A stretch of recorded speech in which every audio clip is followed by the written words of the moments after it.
Newton's Folly. Isaac Newton was one of the smartest people who ever lived. He independently studied and invented calculus. However, he lost all his money investing in stocks. Now you are about to learn calculus. Please check with your parents if they are still okay with you learning calculus. But there's some very, very good news. None of you is likely to be as smart as Newton, so you have a better chance of stock market success than he did. Now, just in case you are as smart as Newton, my advice to you is to invest in a financial instrument which follows the differential equation above. And if you're not as smart, don't worry. You will understand that differential equation with steady progress on the fundamentals of calculus, and you may eventually even understand and successfully invest in a financial instrument that behaves as this. So let's begin your journey to financial prosperity with an understanding of some of the intricacies at the heart of calculus. As smart as Newton was, even he had one central difficulty in convincing others about the correctness of his calculus. Calculus allows us to talk meaningfully about two things. First, how something, say y, changes as a function of something else, say x. Note, here we are given y and x, and we are trying to answer how y changes as x changes. We denote that, without clearly defining it yet, as dy by dx. For example, if your bank balance is P, and the bank gives you continually compounded interest of R, then the bank interest for unit time is R times P, and your bank balance changes according to the equation above. So we can say that the rate of change of P with respect to time is Rp, and we can write that as dP by dt equals Rp, and that is the differential equation we saw earlier.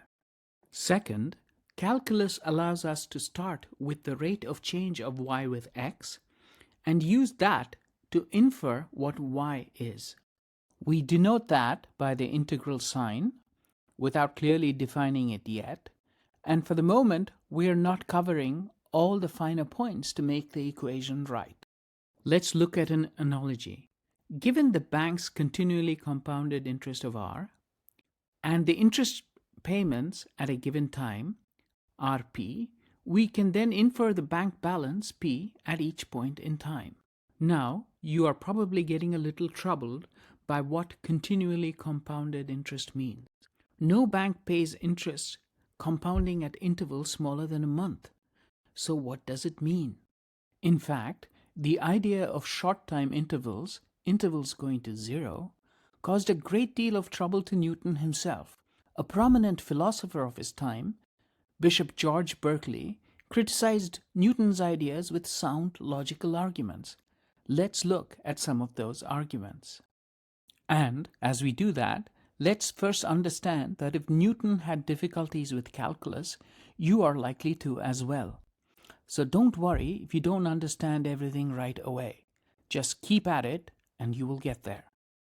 Suppose we have y equals x squared.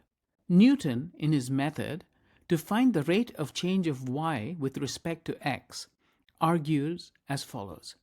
Let's say we are at x equals p, and we want to know how much y will change if we change x by a small quantity O.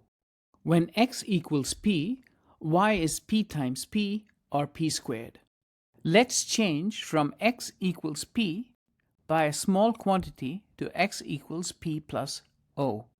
Now, we can say that y at x equals p plus O is p plus O times p plus O, or p plus O whole squared, which simplifies to p squared plus 2op plus O squared.